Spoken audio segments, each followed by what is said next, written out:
Alright, this is the last bike in part 2 of the 40 to 400 series. This is the 26-inch Diamondback Wildwood. Really nice bike overall. Has the front suspension, and then it actually has a suspension seat post. The gearing, obviously, in the chain is rusted over, so we're going to have to correct that. But the brake levers, everything here, nice and smooth. It's operating pretty smoothly. So the brakes, at least, I think are going to be fine. The shifting is a different matter. I'm going to try and shift this here, and it's just not moving. So both shifting cables had the same issue. At least as far as I can tell, they're kind of frozen. So we're definitely going to have to replace the cable. More than likely the housings on it too, which is a little expensive at times. I mean, I mentioned in the other video, the housing is just ridiculous to me. Even the cheap stuff now is, you know, almost $1 something for the lengths that you need depending on what you're trying to get. And I just noticed this too. Looks like we have internal routing, so that might be fun to deal with too. So we'll get the chain off, get the drivetrain disassembled into the ultrasonic cleaner, and then we'll go from there.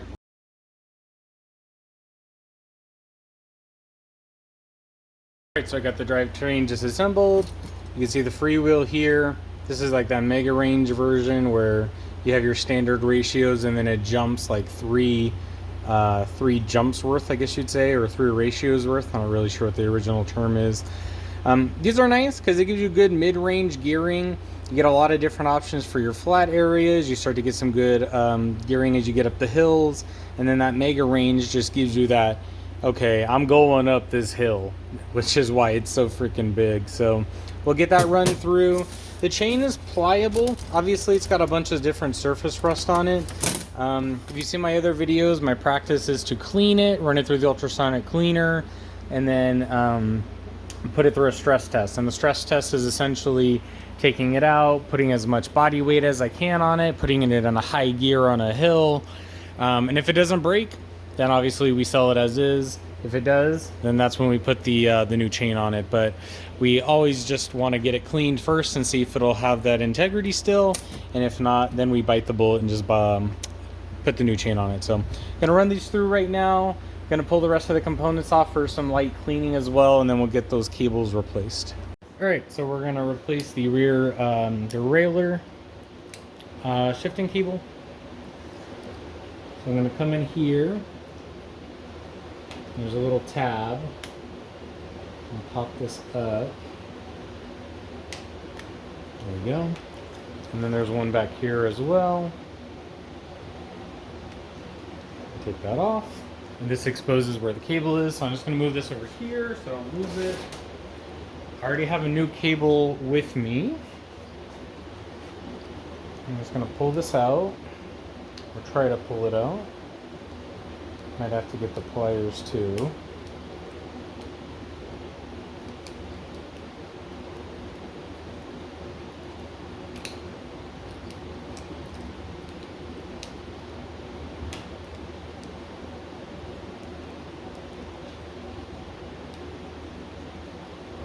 Got it dismounted. There we go.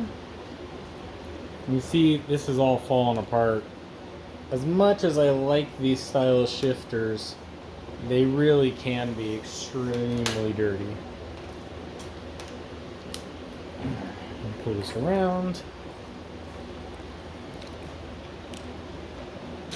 And aside from the dirt and everything sticking to it, as you can see, like my hands just touching it, it's coming off. It's, I don't know, something to do with the rubber. So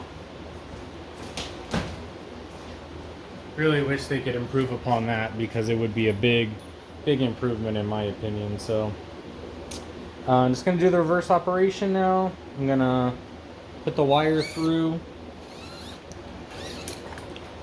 make sure the head is seated correctly.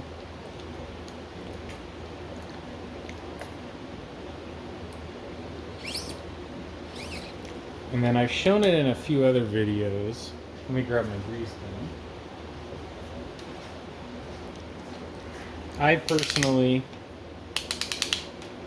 like greasing this little transition right here with just a little bit of grease. feel like it helps with the longevity, maybe some of the friction. It might not do anything, but that's what I do.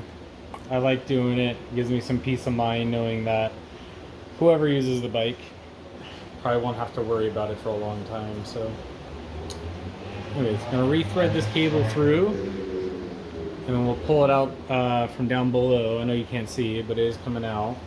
And we'll thread it through the back, and then I'll do the same operation for the front derailleur. And then once the chain and the drive, or the freewheel I should say, is done, we'll put all that back together and tune the bike. I really don't think there's too much more to do on this particular bike aside from maybe cleaning up some of this oxidation. So got all that put together here. Gonna snap this back. Again, I love just being able to quickly change the cable in this style, but the problem is just that that handle and everything on it just gets really nasty. So I was gonna pause, but might as well just keep going here. So I'm gonna lower it down. I'll show you the cable came out here. I'm just gonna thread it through the guide.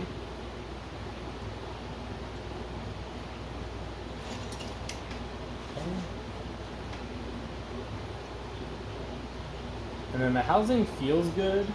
I felt it in between the change here. The housing feels pretty good, so I feel comfortable leaving it. So it's gonna back out the limiting screw a little bit, or the limiting screw, the barrel adjuster. This will give us that variability here.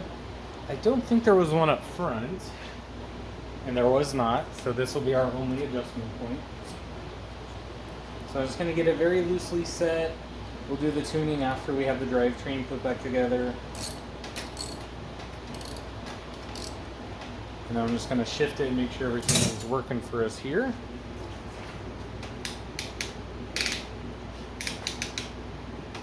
So it is shifting. It's probably a little hard to see, so let me move you over here.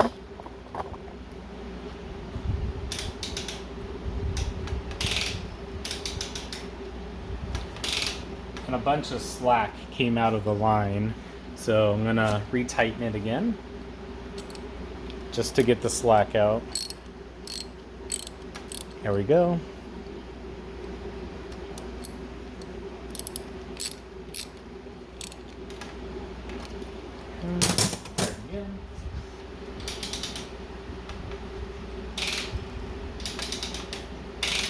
So that looks pretty good. We'll do the front derailleur now, and then by the time I do that, should be able to put the bike back together and we'll start tuning it. All right, so the freewheel's done. I'm letting the chain soak a little more. In the meantime, what we can do is work on the brakes. So the brakes feel pretty good. There is an issue that I see that the pads are actually not at the right height. So I'm gonna start with this side, and I'm just gonna get the pad where it needs to be, because right now it's basically hitting the tire. And then later what we're gonna do with these is we'll get the centering correct of the actual brake arm. So I'm getting this set here on this side to the right height. It's already better, trust me, it's already better than where it was. And then as this goes in, it's actually pretty close. So maybe we could see it from this angle here. This side is out, and then this side is touching. So what we need to do is move the brake arms over. So what that means is that we're going to add tension to this arm to pull it over, and then remove tension from this arm. So I could see the adjustment screw here is out more than it is on this side, so we're going to loosen that and then tighten this one. So let me get the right screwdriver here. So I'm going to loosen this side.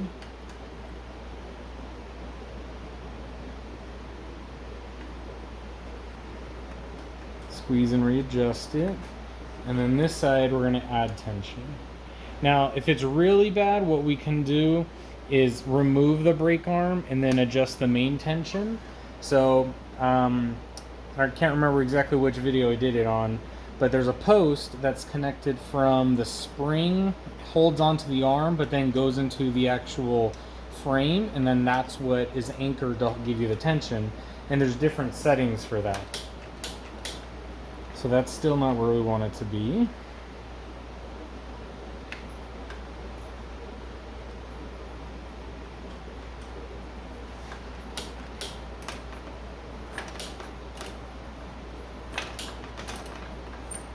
So it's better. I'm not getting a lot of contact though on the brake the way I want it. So we might have to take this off. I really don't like adding this much tension to this to just one single side.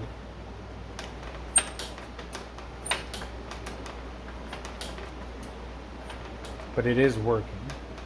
So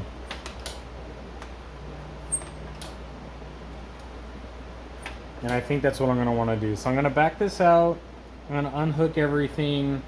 And then I'm going to adjust this arm to have more tension, because apparently this spring is not as tired as this one. At least as far as what I'm feeling. The tire's not moving, or the rim I should say is not moving, so there's no issues there. But this is a symptom of another issue that we can't get rid of with this. So again, I'm going to take all this off, remount it, and then we'll come back to it. Alright, so ended up moving this to the next highest notch, did a few fine-tuning adjustments. Just going to spin it up here. Much better engagement. There's a lot of travel left. Doesn't feel smushy. So this is a good brake setup. The chain should be almost done. That buzzing you hear in the background is the ultrasonic cleaner. So we'll get that all set up. We'll do all the tuning up here. The front brake is good to go, and then the shocks didn't need anything. So really it's just going to be some cosmetic work, and then we'll be able to test ride it and run through the numbers. Alright, so we're going to tune the rear derailleur now. I have the chain back on. In fact, let me show you what it looks like. Way better than before. You can see the master link we put on there. And then this is the freewheel after it went through the ultrasonic cleaner. So I'm going to get this all set up here. So all I've done so far is I've removed the cable, and I can visually see that the cage needs to go over just slightly. It's not making any noise, but I just know that we're going to need to move it over a little bit, because if not, we're going to be struggling later with it. So I'm going to move it over just a bit. Still not making noise, which is good. It's what we want. I've already turned the barrel adjuster all the way in. Now I'm going to back it out a few turns. This is going to give us some of that variability. Going to make sure we're all the way forward on the shifter, which we are. And then, if I don't catch my hand, done that before, we're going to reattach the cable. We don't want to add any tension to it inadvertently, because it's going to mess up our alignment. So I get that in there. And then I'm going to spin it up, and we're going to go up one gear. And it wants to make the jump, but it's not quite there. So what we're going to do is loosen the barrel adjuster here. And that's going to add tension to the cable. You can see there it goes. We're going to do the next gear. Same thing, needs a little more help. There we go. Next gear. That went fine. Next gear. Next. And then our last gear. Go back down. Go back up. Not quite, and I want to check on it here. I'm going to push it over manually. Careful not to get your fingers cut like that.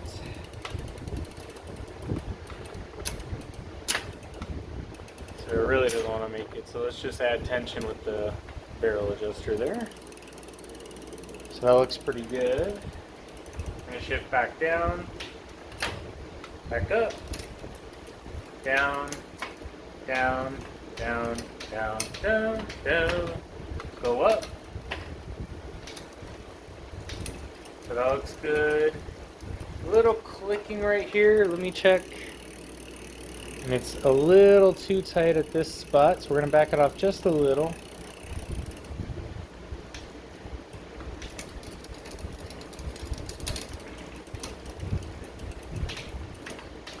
So, still needs a little bit of fine tuning. Just double checking it here. I think what's tough on this too is the shifter. I have a towel over it just because it's so nasty and gummed up.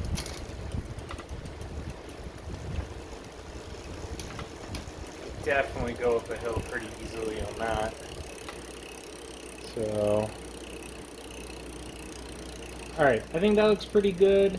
We'll work on the front derailleur now. Alright, now time for the front. So I've said this in a couple other videos too. With the rear in the lowest gear, which is your largest cog, and then on your smallest up front, which is also your lowest gear, and no tension, so I got to remove the cable here, the chain should almost hit the inside of the front derailleur. So I'm going to take this off. And effectively, I'm removing the cable as a variable, so we know it's not the cable. And then I'm going to move the cage over towards the chain. So it's going to hit the chain, and then I'm going to back it off a little. And that's right about where I want it. So I'm going to grab the cable again, put it back on. Again, don't want to add any tension. I'm also going to check up front that the shifter's all the way forward and that we have some variability on our barrel adjuster. So I'm doing that right now. Should have done it beforehand. Okay, so all the way in, back it out a few turns. Now we're going to tighten the cable back down.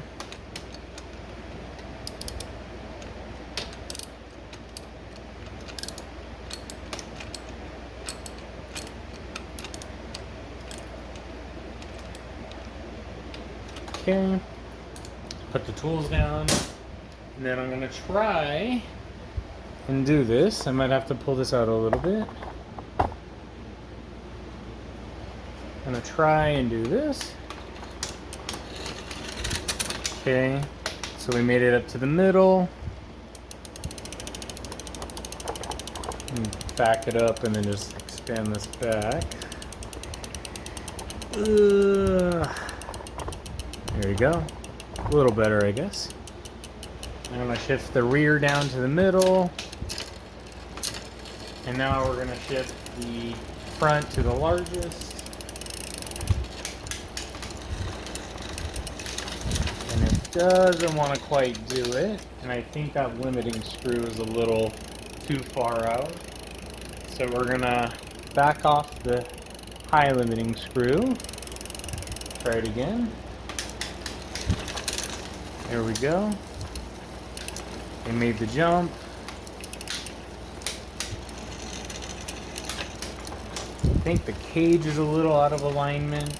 So I know you can't really hear it, but the guard and the cage here are hitting. And it looks like the cage is just a little bit out of alignment. So I'm going to fix that. Should have checked that before we started doing this as well, but it's okay. I'm going to apply just a little bit of pressure. Get it to rotate. Tighten it back down. I'll use a torque wrench later to get all these torque specs back to where they need to be. But now that's good. I think this is just out of whack. Go back there, lowest gear, back to the middle.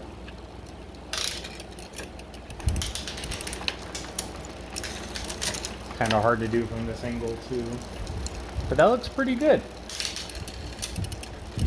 So I think we're just gonna clean it up now, and then it's a little late, so we'll probably just do our test ride tomorrow. All right, it's the next day. We're gonna come test out the bike. I'm wearing gloves because of these nasty shifters. Might end up just taking all this off, but we'll see.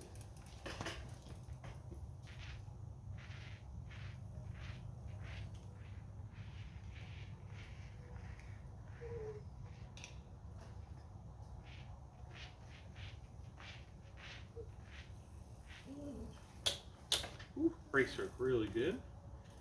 Let's go do a quick jump test.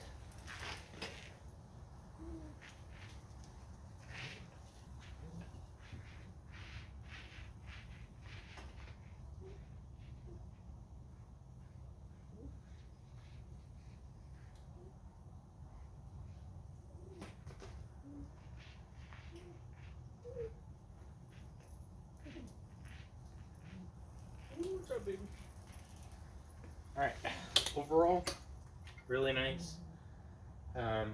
Just gotta clean it up, take some pictures, and we'll get it posted. And we'll go run through the numbers. So for the cost breakdown, we paid 15 of our 40 for this bike, $3 in gas, $6 in parts. So for a total of 24, we have a really nice looking bike. Sales, 80 to 100, maybe a little more. I always start at higher and then obviously you work your way down.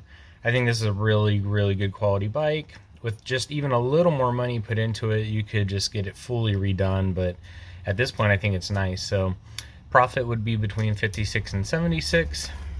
And what I mean by putting a little more into it, let me try and pull some of these out. These are new grip shifters. Kind of hard to see them in there. Here's another style. You can get these for less than $15 for the pair. And you could just redo those front grips up front, the ones that were kind of nasty. So I'm going to erase this and we'll walk through the entire cost of the group and then wait for those to get sold before we go buy our next bike. Right, so this is a large, intimidating table, but this was the best I could put together to go through the entire part 2 bike set. So first column is our cost breakdown. So the Road Warrior and the Diamondback, being the 26-inch bikes, got the largest portion of the 40. Same thing with the gas. The parts breakdown, and then each has its own total. So the entire total, including the cost of the group, the gas, and the parts, is $64. Our sales range is going to be anywhere from $155 to $210 based on my estimates. I don't think we're going to get any lower than that. I think these are pretty reasonable ranges for these bikes. So average sales total should be about 180, which means our profit, when added all together, should be between 91 and 146, or splitting the difference, about 120. There were 4 hours about total invested into that, so that includes the pickup, obviously all the videos, everything we did. So it's about $30 an hour. If I wasn't filming, it'd be a little quicker than that, but even with filming, it wasn't too bad. So walking through, and there's kind of a weird table, and that says Fixie. That's our first Fixie bike. We started the series with $40. We turned it into the Fixie bike. We had $9 left over, and then with the sale of the Fixie at $60, we started this group with $69. That $69 turned into the 4 bikes, which was the total cost coming back over here of $64. So the 64 and the 5 makes the original $69. We are estimating ourselves at 180. So 180 with that 5 would mean we're starting our next project group with 185 if and when we sell these. So we'll do an update once all the bikes are sold. For now, let me show you, aside from it being a gorgeous day here.